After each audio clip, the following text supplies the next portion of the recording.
Helicopters are significantly more complicated to fly than an airplane. And I would argue that there's nothing like the sense of freedom when you're flying in a helicopter that you could go anywhere. So when I was 16, I flew a helicopter and I landed it on my grandparents' front lawn.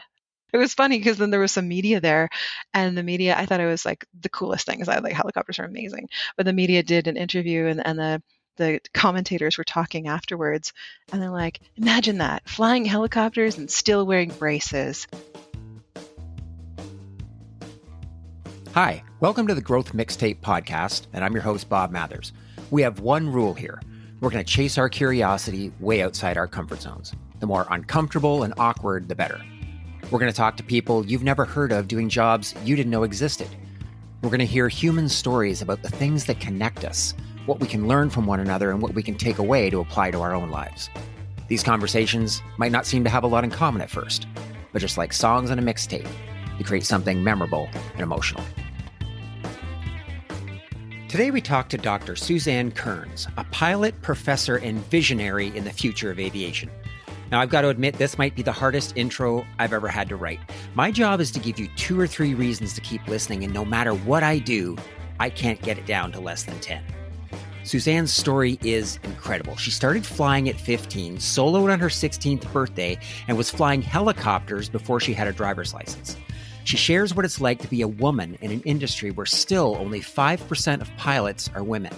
We talk about the collective trauma that the aviation community suffered when the entire industry shut down over the pandemic, and how it sparked a global conversation around sustainability for one of the most unsustainable industries on the planet.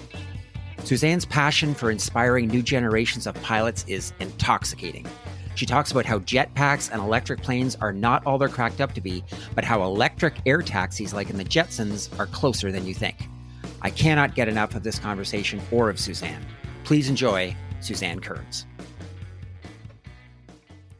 Suzanne Kearns, welcome to the show. Thank you. I'm happy to be here. Well, yeah. So I thought to kick us off, I thought I'd share a quick story about how we met and how we came here. We were at an event, and admittedly, I had never heard of you. And you were talking about a topic that I knew, without exaggeration, absolutely nothing about. And this idea of aviation, the evolution of the industry, it touches on sustainability and a lot of really interesting stories. And what I found was that I was captivated, and it really exposed me to a topic that, like I said, I knew nothing about, but actually turns out it has tentacles into all different parts of my life. And since I've heard you talk, I've found this conversation coming up over and over again. And I don't know whether I've manifested that somehow or whether I just was unaware of it. So I'm really excited to dig into this because I have so many questions. Thank you. Yeah, I'm excited to talk with you. And aviation is one of my favorite things to talk about, but it is undeniably facing huge challenges and all sorts of different evolutions of technology and people and how people travel that poses both threats and opportunities. So it's a whole new world out there. No kidding. Well, before we get too far into that, one of the things I remember about your story is how you got interested in aviation at such an early age. So I'd love if you could share more about that. For sure. So I grew up in Wyerton, Ontario. Most people here would probably know it as the groundhog capital of Canada. We have an albino groundhog that predicts the weather that's coming up, which is very exciting. But growing up in a small town, what Wyerton has, which is interesting, is a really big airport. And my family home was under the circuit path of that airport. And it's a huge attractor for a lot of people who own their own aircraft and fly for fun. So there was sort of this common theme where there was always these small airplanes circling overhead during my childhood. So I went to my parents as a young teenager and I said, hey, I want to do that one day. That's going to be me one day. And I think I wore them down over time. And eventually they signed me up for flight training when I was 15. So I started studying, and, I was the super nerd kid in high school, where I'd spend my recesses in the library doing flight plans because this was like, everything in the world. I thought it was the coolest thing. And so I started flying when I was 15. I soloed on my 16th birthday, which is the youngest you can be to do that. And then I'd finished all my airplane training, and I wasn't yet 17, which at that point was the limit to get your license. So I ended up moving to Toronto, and I lived out of a hangar while I was 16, and I learned how to fly helicopters over the summer. So I would fly helicopters, and then young drivers would come pick me up and take me for a driving lesson because I didn't have my driver's license yet. And so on my 17th birthday, I had both my airplane and fixed wing licenses, and that sort of was the beginning of my journey. And I think it's something that's very true for a lot of aviation people, that aviation becomes a part of your identity. It's your passion. It's not just a job. It really does become part of who you are. So you were flying helicopters before you drove a car? Well, I was learning to drive a car. Yes, yes, I was learning both at the same time. Yeah, I remember thinking about you telling that story and imagining what it would be like if my kids came to me and wanted to start flying and go to flight training at 15. And I'd like to believe I would be supportive. I'd like to believe I would be the kind of parent that allowed them to chase their dreams in that way. I'm not 100% sure about that. Well, now I'm a mom of three teenagers, and I can say as well, sometimes I question my parents' decisions. But there was one time my mom was driving, because there's a road right by the Wyerton Airport that if you're approaching on one of the runways, you kind of approach low over the road.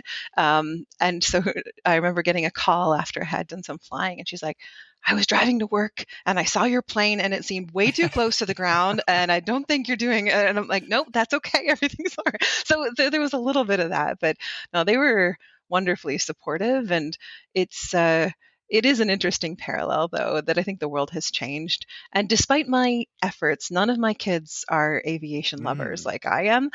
In my house, it's like a nerdy mom thing. Like, which I tell them, I'm like, other people think this is very cool. They're like, sure, mom, okay. So it's a bit of a different household. Well, they would be in such a privileged position because I've often sat in a plane, usually like we're sitting there and waiting to take off. And I've often thought I'd love to be with a pilot to tell me what the hell is going on. Like, what are all these bings and bongs and these sounds that we hear every time? And what does cross check mean? And there's just a million different things happening and a million different things that have to go right in order for this whole thing to work out. And it's just a mystery to most people. And yet your kids could sit there and maybe they've never asked you because nerdy mom, they're just not that interested. But I'm like, God, I would love to go traveling with Suzanne sometime and just like walk me through what's happening.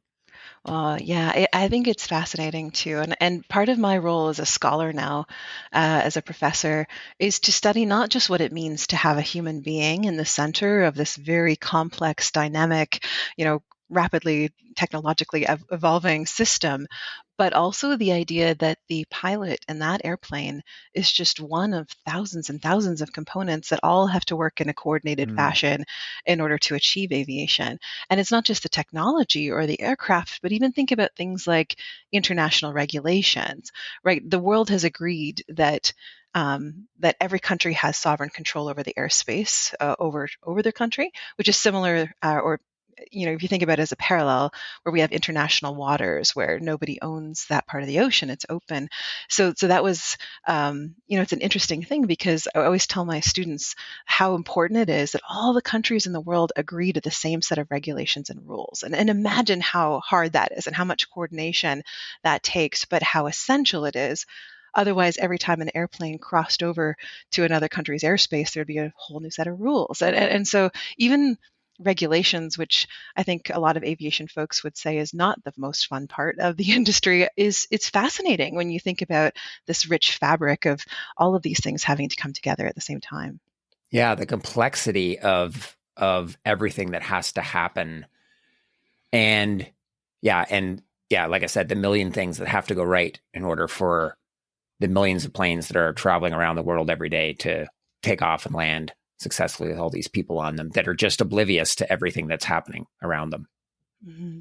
Okay, so let's talk a little bit about how you got into being a professor, because that happened pretty early too, right?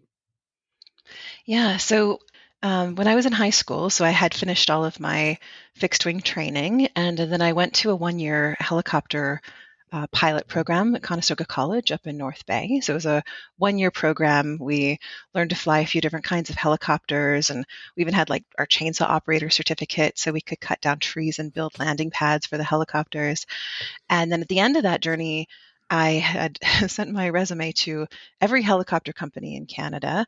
And I now use this as a story of what not to do with my student pilots because it was like a on blue paper with clouds on it, which is now very embarrassing.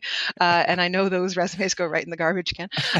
But I didn't get a job. And I think it was the resume, but also because there's a bit of a history in Canada where first jobs for pilots are usually in the north. It's one of the entry pathways. And for helicopters, a lot of those resource related jobs, they don't have separate facilities for men and women. So it means that it's quite challenging for a young woman to get that foot in the door. So I ended up at that point, there were no university degree programs in Hmm. pilot training in Canada.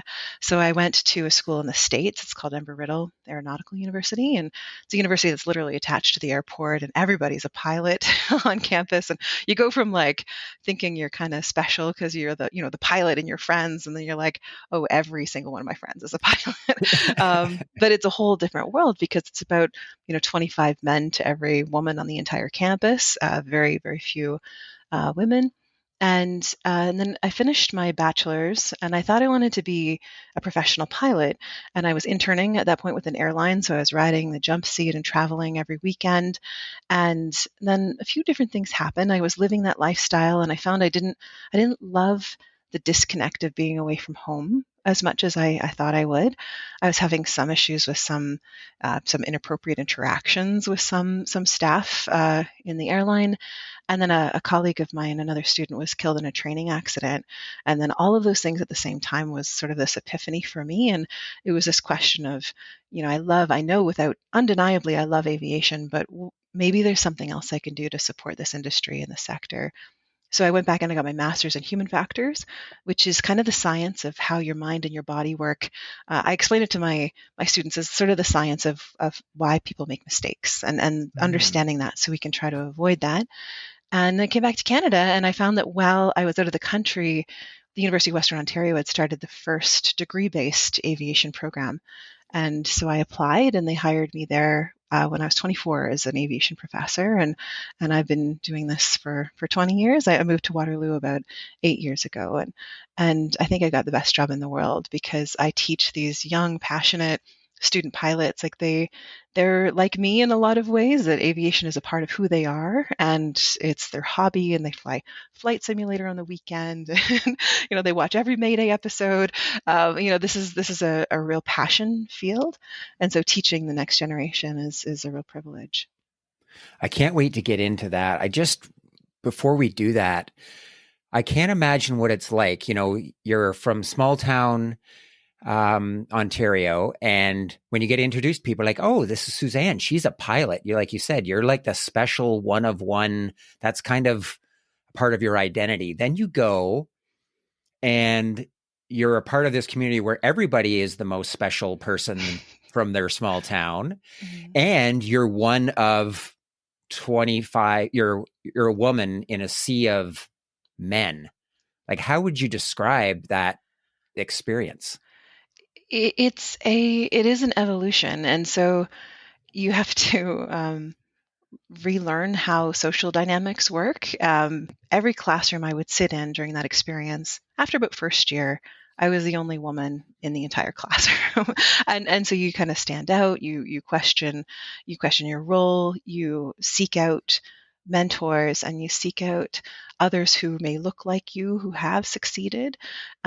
Several years later, I had an experience where, when I was a young professor, I went to a conference, and same thing. The professional conferences were all like that. Like it was all men. All the panels were all men. There were very few women.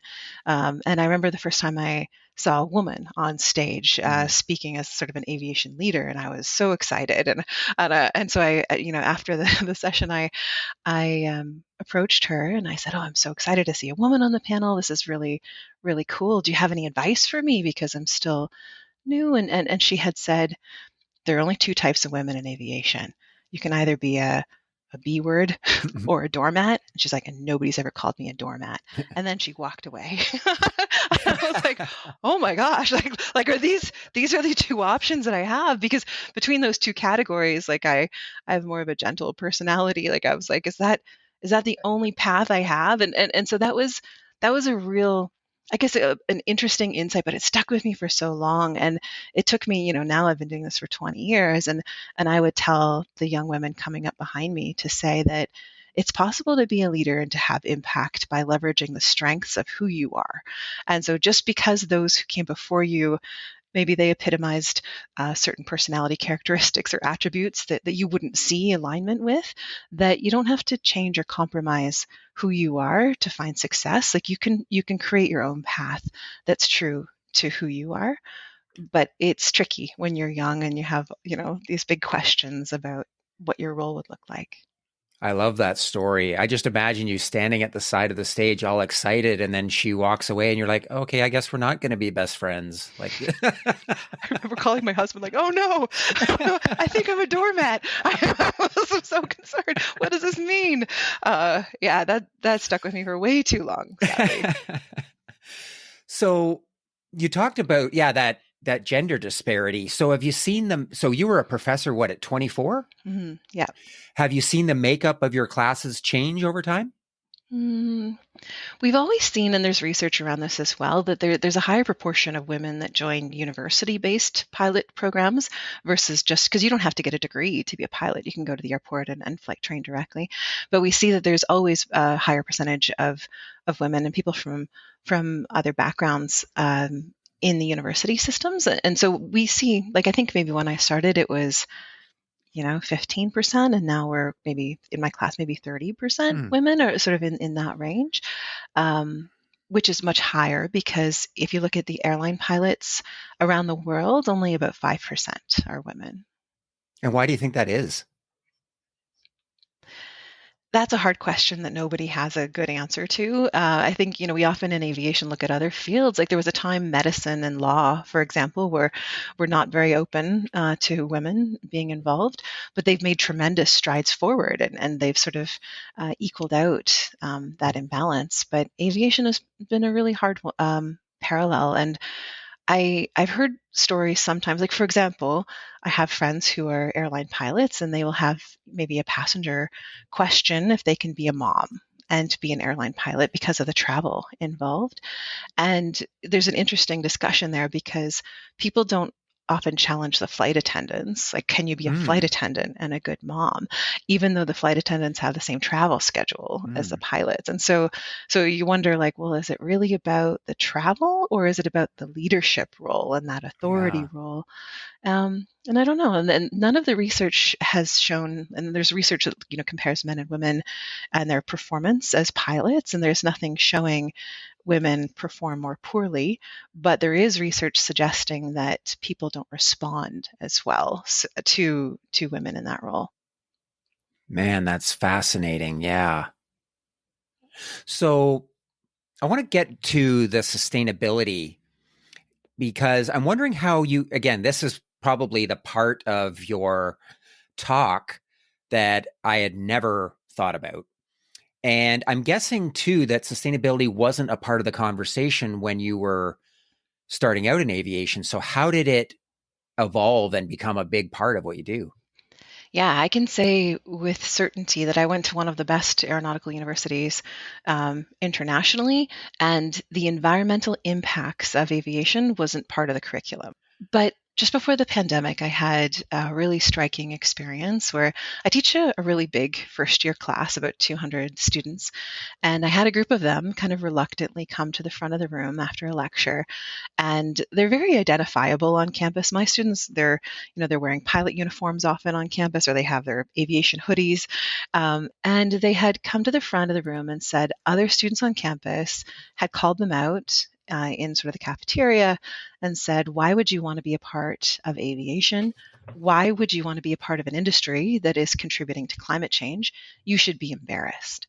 And it struck them so deeply, and it struck me so deeply because I've been in the aviation world my whole career, and no one had ever asked me that question before, that it really was sort of this next generation who was challenging, can you love aviation and the planet at the same time? And when they asked me that question, I always sort of had the same response, which is that, we can be really proud of the good that aviation does in the world. Like, I think if you rank the economic impact of aviation relative to the countries, we would be roughly equivalent to like the 26th largest country in the world. Like, we have massive economic impact, employment impacts, and cultural impacts. Like, aviation really does bring the global community together in a way that wouldn't be possible otherwise. But the reality is that for us to have a balanced perspective of the future, we also need to have our eyes wide open and be completely transparent to recognize the negative environmental impacts of our sector. And so that's kind of the message I had given them, is that, you should be proud of the good, but you can only really be proud of the good if you're also doing everything you can to work towards reducing and eliminating the harm and the negative. And that's really what sustainability is. That sustainability is about optimizing the good and working to reduce and eliminate the harm.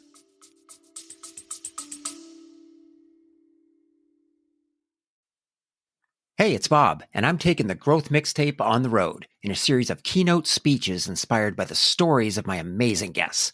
At their core, these signature talks are about how to get you and your teams off autopilot and stop settling for small incremental improvements. This isn't going to come from spewing business advice. My podcast is full of people that have done incredible things, and every one of them struggles with self-doubt, imposter syndrome, and the crippling fear of judgment that holds so many of us back.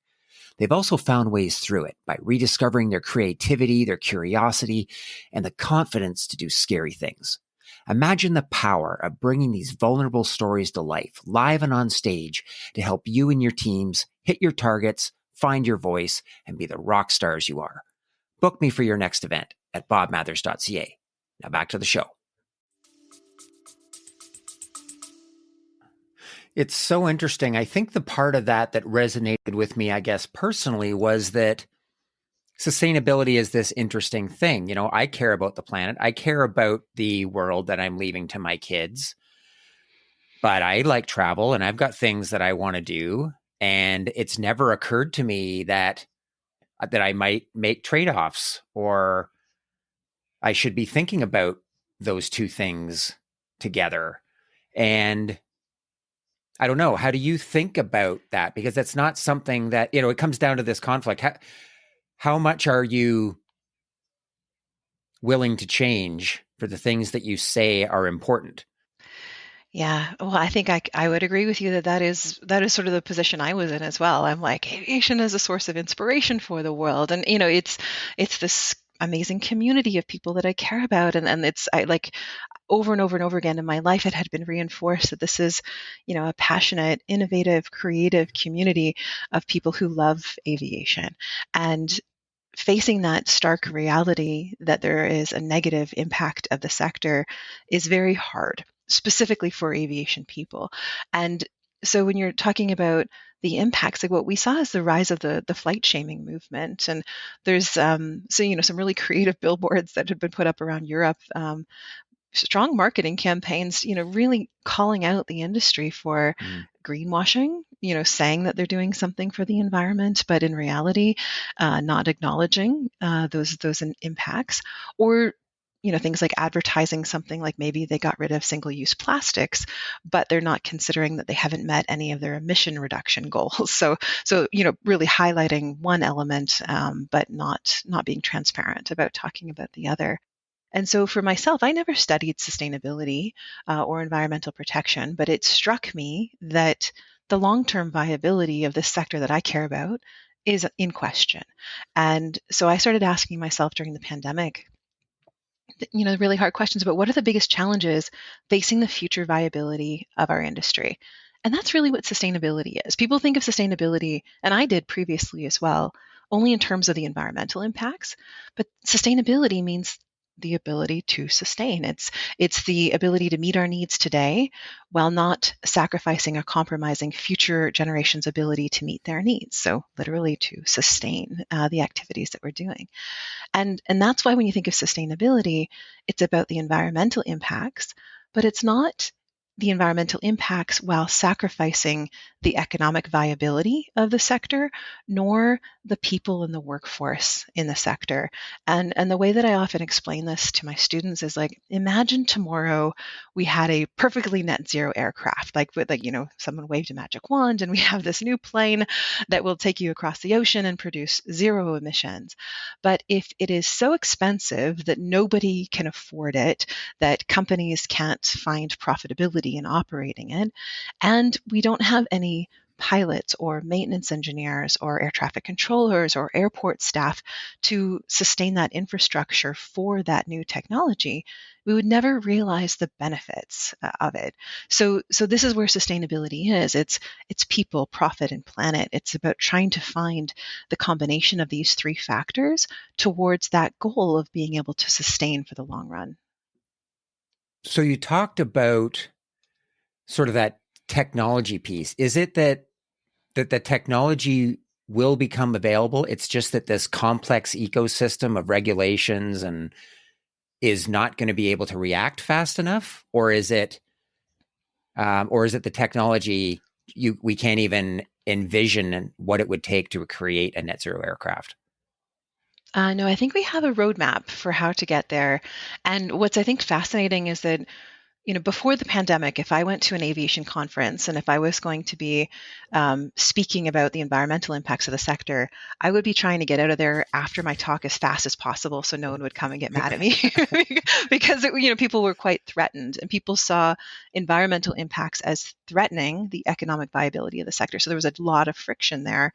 But after the pandemic, I feel like the sort of collective hardship that the whole industry went through, and everyone suffered during the pandemic, but I think we can all understand aviation shut down. Like all of those careers really did come to a grinding halt. And something about that collective trauma evolved the culture of the industry. And so when the pandemic recovery happened, now what we see is every aviation conference has sustainability as a top line issue. It really did change the way everyone thinks about it.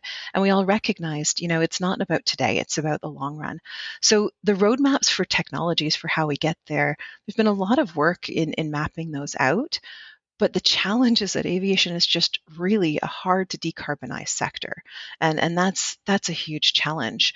So for example, the institute that I run, through research funds, we did bring 2 fully electric aircraft that are at our local airport, and we're bringing them in cooperation with the Waterloo Wellington Flight Centre and Transport Canada, as well as university researchers, to try to figure out how these, very low to no emission aircraft could be used in training. But the limitation of electric aviation is that it's very, very short range. So you're talking like less than an hour, which dramatically limits, how it can be used in training. Also, the limited availability of chargers. So there's, electric propulsion. And a big challenge with that is batteries are heavy.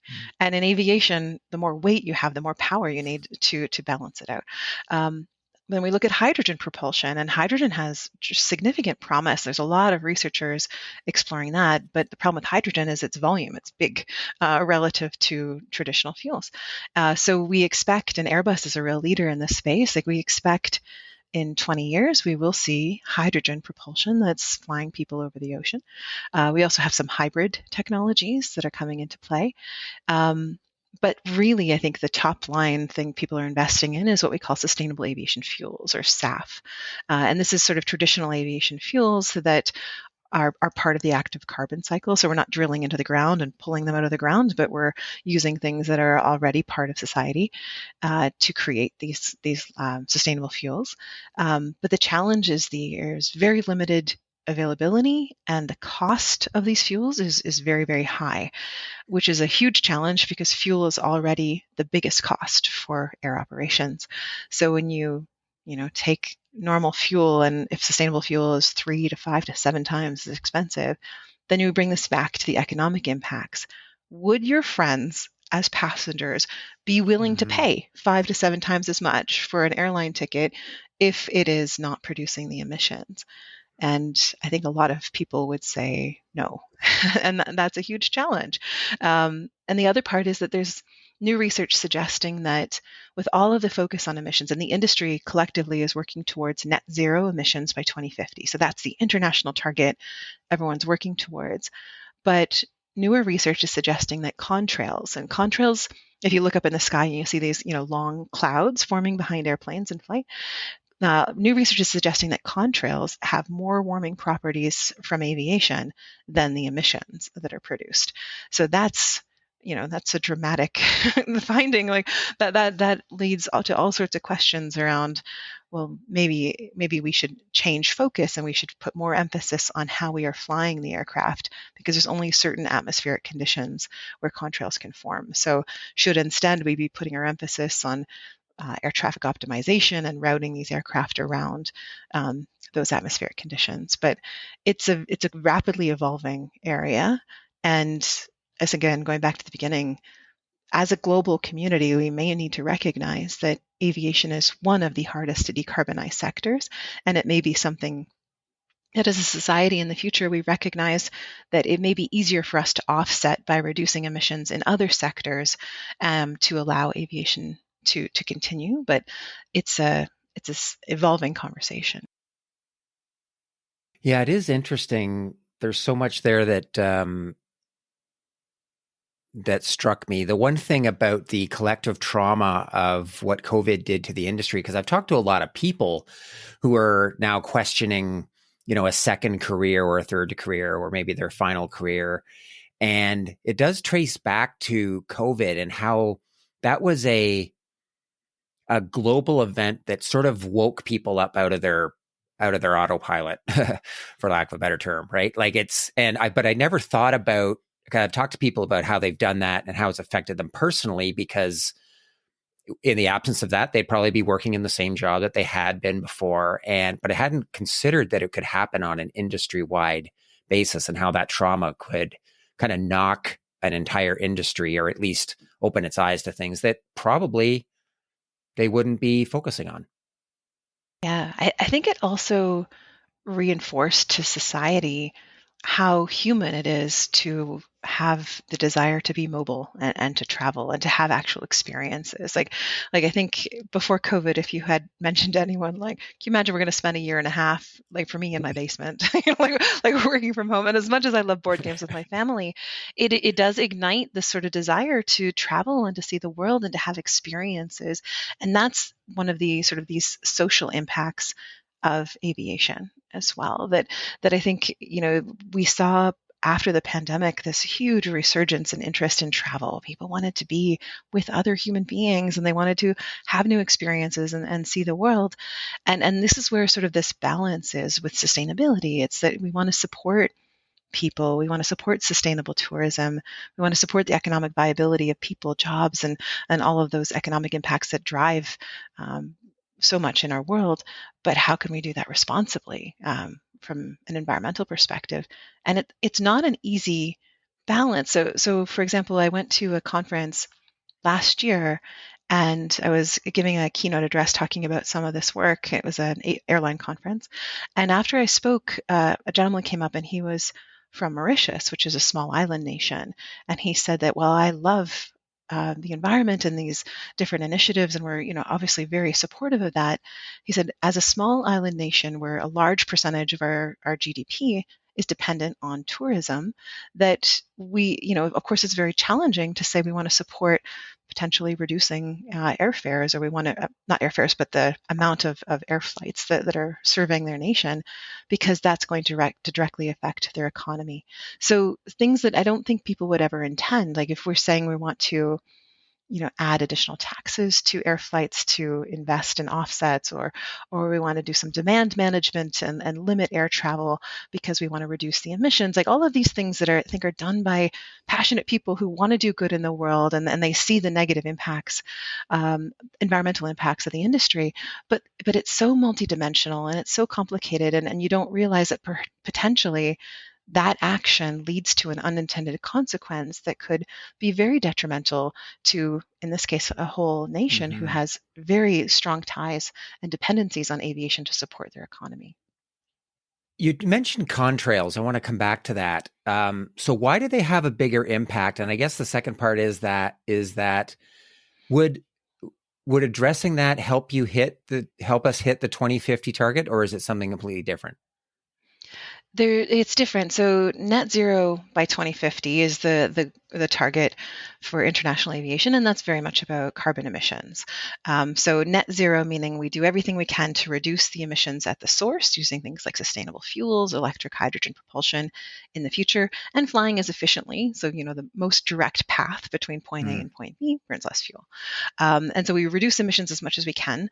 And then anything that's left over, then we would invest in offsets. So we would sort of use some of those funds to support initiatives in other sectors that balance out those emissions. So it comes to net zero. That's the target. But the contrails are sort of another category of activities. We call it like non-CO2 Mm. impacts. And it's very challenging because, as I mentioned, it's balanced between the most direct flight path. Sometimes the most direct path between point A and point B will have an aircraft flying through atmospheric conditions that are going to be producing contrails. But we don't yet know as a sector the balance between, well, if I have to burn more fuel Hmm. to go around that section of the atmosphere, is that a net positive or a net negative? and that balance, because potentially, you could say never fly in the atmosphere that is going to produce contrails, but then maybe that adds a significant amount of time, and that's producing a lot more fuel burn and a lot more emissions. So it's not something we have the direct answer to right now, but we do believe that the future of sort of the environmental sustainability for aviation can't be achieved by one thing. Mm. So it's not just sustainable fuels. It's not just electrification, hydrogen offsets. It's everything. So it's sort of like I often describe sustainability as a mosaic. It's almost like 1,000 points of light, and we need to sort of have everybody moving all at the same time. And there's not one solution. It's many, many, many solutions led by people who are passionate about that vision of the future and trying to retain the good without Mm. sacrificing everything we can to reduce and eliminate the harm. So net zero by 2050, and given the complexity of the challenge before us, suggests, I think, a level of global cooperation that leaves me very skeptical. How do you feel about that 2050 target? And if you miss it, what's going to be the reason? Some would argue that we are not on target to achieve that goal. Um, it's very challenging. Airlines may invest in a new airplane, and that airplane may have a lifespan of 20 to 30 years, and that's today's technology. So when you start looking ahead to 2050, you're like, well, we're still probably going to be flying some of these planes in 2050. So that's where sustainable aviation fuel is very attractive because you could drop it in to today's technology. It's a problem without a good solution, but I'm so inspired by all of the new ideas that are coming forward. Like it really is sort of pre-pandemic, this aviation sustainability sector was very small and we didn't have, there wasn't a lot of visibility. But today, like we're seeing these like all sorts of startups and new ideas and innovations. And where we met at the Accelerator Center is a really good example of that in our region, where they were looking at supporting startups who are linked to sustainable aviation. And this is a quick example. If anyone is curious, you can Google Advanced Air Mobility, or AAM. And Advanced Air Mobility is kind of like this Jetsons era concept where cities of the future will have electric vertical takeoff and landing aircraft. We call them eVTOLs, electric vertical takeoff and landing. And these aircraft, we can imagine like calling an Uber, and a car picks you up at home, takes you to a vertiport, and there is one of these little aircraft waiting for you. You get in it and it flies you to the other side of the city. And when you get off, there's another Uber waiting for you to take you to your final destination. So there's a lot of really exciting movement in this space, and it is completely sort of deconstructing traditional views of aviation because it is sort of taking some drone technology and AI and all these different new technological innovations that will allow for these vehicles to revolutionize what it means to move around within a city in the future. That is really cool.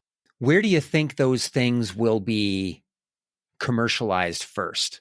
Well, we're seeing in the Middle East, we're seeing some leadership there that they seem to be first movers in adopting some Mm. of that. But we're there's a lot even locally. So the Horizon Aircraft is an Ontario-based company, and they're creating some really interesting prototypes. So we're seeing Uber has actually invested in one of these companies, and so they're imagining, fully integrating eVTOLs with ground-based transportation, and it really is I would call it a multimodal future. The reality is that we look at a sustainable future, we should be using each mode of transportation where it makes the most sense, right? Like it probably doesn't make a lot of sense for us to be flying very short distances when rail-based transportation could be much more environmentally efficient and have the speed and the efficiency as well. So I think the future is very multimodal, and eVTOLs and sort of this advanced air mobility is really sort of rethinking how air can be integrated into in-city transportation. So it's pretty cool. Yeah, is it ever? I must admit, I'm sure I was promised jetpacks by now. I'm a little discouraged that in 2025 we're still not flying around with jetpacks. I'm sure that was part of the plan. Yeah. Although if I've seen people with jetpacks, they don't seem super maneuverable. So I think maybe They it's don't seem to be loving it as much as no, I thought. maybe it's good we don't have a whole bunch of people just all over the place. I feel like there may be some accidental situations that wouldn't be a good outcome on that. But I think that that's where I sit. So University of Waterloo has Canada's largest pilot training degree program. So we take in 120 student pilots each year. And that's been the real fuel behind a lot of the research that we do. So in 2021, I founded the Waterloo Institute for Sustainable Aeronautics, or WISA. It's a research institute embedded in the university. And if you can imagine what's possible if we have hundreds of student pilots on campus who can support as research participants in one of the leading research universities in Canada, if not internationally, you can imagine what's possible. And we have researchers who are touching everything else we've spoken about, electric propulsion and hydrogen and how do you integrate electric planes into training and all sorts of different things. We have now more than 150 professors who have joined as part of the institute. And they're all sort of Mm. using their creativity and innovation and imagination to think like how my research expertise links into this problem. And it goes back to that sort of mosaic concept that we will never achieve sustainable aviation with just one person or one idea or one technology. It needs everything. It's a movement happening all at the same time. I'm glad you mentioned the institute because it does feel like we started this conversation, or at least I came into this conversation expecting to hear that this was kind of hopeless, that we're just going to keep burning fuel and we'll find a way to save the planet in other industries. It's not going to happen in aviation. It's too big a problem. It does sound like there's been tremendous progress and we're moving in the right direction. There is hope. I think there's hope, but I'm a diehard optimist, and so I feel like, with this much passion and excitement and innovation, all of this coming together, I think that that's what you need to do something positive in the world. And Waterloo is really special in that sense. Like we have a lot of pieces here in our region that make us really unique. And that's just one city of, you can imagine how many around the world. So I think there's reason for us to be optimistic, but it's also, like I said, there's more questions than answers. But when you have, I think, all of that passion and excitement moving in that direction, I am optimistic about the future. One question that I've got, and I'd love to get your perspective on this. So when you started, you talked about just, it seems like aviation is the only thing you've ever really wanted to do, flight school at 15 and your first solo at 16, etc. when I hear that story, it sounds like somebody that's just found something they love to do early on in their life and they just never wanted to do anything else. And it seems like a bit of a dream that you would find this passion in a world of people that are kind of, maybe my age or like, I'm still trying to find my purpose. What am I going to do with my life? And you seem to have found it and never wavered, but I have a feeling maybe it's not that simple. So what don't I get about that journey? um, I think that any journey probably has more failures than successes, more pivots than than than what you expect. And I'm a person who works a lot with 17, 18, 19-year-old young people, and often reflect that it's crazy to think that we ask people at that age to Mm, make decisions that impact the rest of their lives, because people change and evolve so much. And I would say today that while aviation is the core, that I see myself as a teacher. I think that's the skill set. That's the passion that I never expected when I was a teenager, but being able to work with people who share that passion and to help them have a future and avoid challenges that you've experienced, and like that I feel is something that I would have never anticipated, but I feel like it's who I mm, am and what I'm meant to do. I can joke that, like, when I started teaching when I was 24, I remember being sick to my stomach before every lecture. Like, I was terrified. I remember like sweating through my clothes. Like, I was scared. And it took like years. And then I remember the very first time I taught a 3-hour lecture, and everyone's eyes were up the whole time. Like, I had their mhm. attention the whole lecture. And I remember driving home and calling my family. I'm like, you won't believe what happened today. Like, I had their attention the whole time. And it was like a hard earned kind of epiphany of like that feeling is so fulfilling. Like, you feel like I've communicated and I've supported these people in a way that hopefully is valuable to them. I tell my students, put your heart and soul into where you are today. But the reality is that you never know what the future is going to hold. And you probably will have to pivot, and you'll probably encounter barriers and obstacles and all sorts of challenges that you can't expect now. But if you keep working and you keep moving and you keep pivoting instead of giving up or letting go, like, you never know where you'll end up, but you'll probably feel like you're where you're supposed to be. Wow, that's beautiful. I love that. And I know exactly how your students felt when you were delivering your first ever 3-hour lecture and all eyes were on you, because that's exactly the feeling I had watching you talk about all of this when we met. And God, it's just been such an enlightening and thoughtful conversation. And I really look forward to reflecting on it, because you've just opened my eyes to a dozen things that I know I knew nothing about, and now I know 1% about, if that makes any sense. Oh, that's wonderful. Thank you so much. Can I ask you one last question? Mhm. When you talk about helicopters, they seem like a ridiculously complicated way to get off the ground. And it's a wonder that these things, that we haven't come up with a better idea by now. Yeah. What would surprise people to know about helicopters? Helicopters are, I would describe them personally as significantly more complicated to fly than an airplane. So an airplane, you take off and land, and statistically, the takeoffs and the landings are the highest risk, portions of the flight. And then a lot of the time, once you're in a cruise portion and a fixed wing flight, you can trim it up in a way where you could, take your hands off the controls, and you're still working, you're Mm-hmm. taking notes, you're doing different things. But helicopters, your both hands and both feet are all working all of the time, and it's a coordinated process where I still can't talk about it without putting my hands in those positions, and like like, because it's almost like you can't verbally articulate it, that you sort of need that Yeah. psychomotor muscle memory to in order to tell a story, or to explain what's happening. But the world's changing, and what has really changed is integrating a lot of that drone-based technology. That's where that question becomes, well, will they fly more like a helicopter, more like an airplane, or is it going to be very automated? And we're looking at maybe self-flying eVTOLs in the future, autonomous. Mm. And there's all different kinds. So some eVTOLs are planned to be autonomous, some are piloted. That being said, while helicopters, I would say, are harder to fly, they teach you sort of this dynamic between speed and altitude. Like there's almost nothing that, the trade-off between the two that teaches you as well as flying a helicopter. And I would argue that there's nothing like the sense of freedom when you're flying in a helicopter, that you could go anywhere. So when I when I was 16, I flew a helicopter and I landed it on my grandparents' front lawn.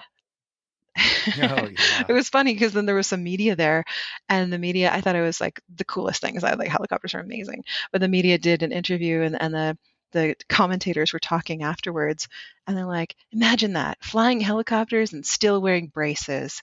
And I was like, oh, like, that's so cool.